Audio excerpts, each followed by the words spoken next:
এই পাট ক্ষেত কত সুন্দর না। এ পাট শাক এখন আর কেউ করে না। এখন মানুষের শুধু ধান আর ধান, ইরি ধান আসিয়া এ পাট শাক আর কেউ করে না। আগে মানুষে অনেক বেশি বেশি পাট শাক করছে। আর এ পাট বড় হইলে কাঠটা পুকুরে ভিজাই রাখতো, আর সে পুকুরে গোসল করা যেত না, গন্ধ। আর পাটের মধ্যেও একটা পচা গন্ধ থাকতো, কিন্তু পাটগুলো উঠাইতে খুবই সুন্দর লাগতো, ভালোই লাগতো। আমরা উঠাইতাম ছোটোবেলা, একটা পচা গন্ধ থাকতো, কিন্তু এই পাটগুলো উঠানোর সময় এমনি টান দিয়ে উঠাইলে অনেক সুন্দরই লাগতো। আর এটা হলো এই যে পাটলাই, দেখেন পাতাগুলো কি বড় বড় একটা। এ দেশের মানুষে পাটলাই এই শাকগুলা গিরু দিয়ে রান্না করে খায়, এরকম করে গিরু পাকায় গিটু দিয়ে রান্না করে খায়।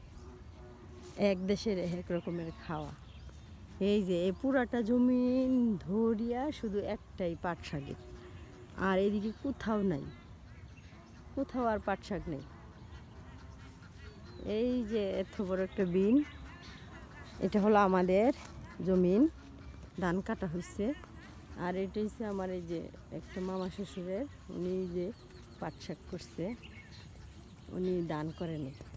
একটা হইলে যে আরেকটা হয় না, এটা হলো সমস্যা। আগে মানুষে কত 3-4টা আবাদ করছে, এখন করে না, এখন ধানই করে।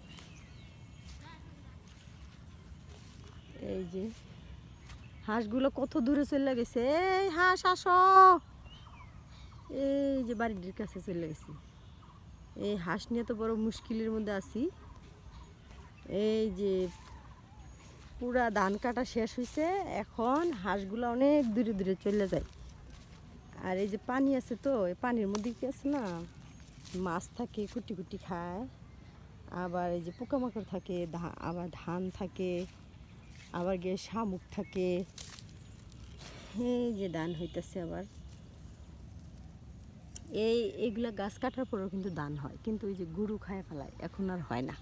আগে আমগো দেশে দেখতাম যেগুলা ক্ষেতের মধ্যে গরু না যাইতো, সেগুলো ক্ষেতের মধ্যে কি সুন্দর এগুলা ধান কাটার পরেও ধান হইতো, অনেক ভালো লাগতো।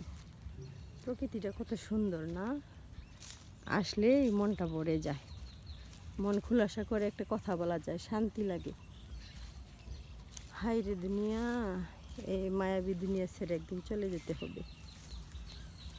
সুন্দর বাড়ি, সুন্দর রে নারী, কেউ হবে না সঙ্গের সাথী, একা একা চলে যাবি রে মন, এই পৃথিবী ছেড়ে। ভাবতে কেমন লাগে, হায় রে দুনিয়া, আল্লাহ পৃথিবীটার মধ্যে দিয়েছেন, আবার নিয়ে যাবেন। আল্লাহর সব কিছু আল্লাহর দান, যেতে তো হবেই। একা যাব, একা গো, ও কেউ যাবে না সঙ্গে।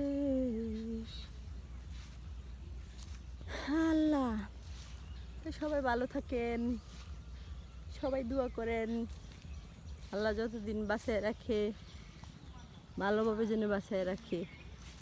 সবার জন্য আমরা দোয়া করি, আল্লাহ সবাইকে ভালো রাখুক, হেদায়েত দান করুক। পৃথিবীটার মধ্যে কীরকম যে চলতেছে, কাটাকাটি, মারামারি, ধরাধরি, ছোটো বাচ্চাদেরকে কী করে মাইরে ফেলায়, আল্লাহ সবাইকে হেদায়েত দান করুক। সবাই সবার জন্য দোয়া করেন। তো সবাই ভালো থাকেন, আল্লাহ হাফেজ। হ্যাঁ, তোরা কি খাস? আম খাইতেছস? আমারে রাখা, আমি আম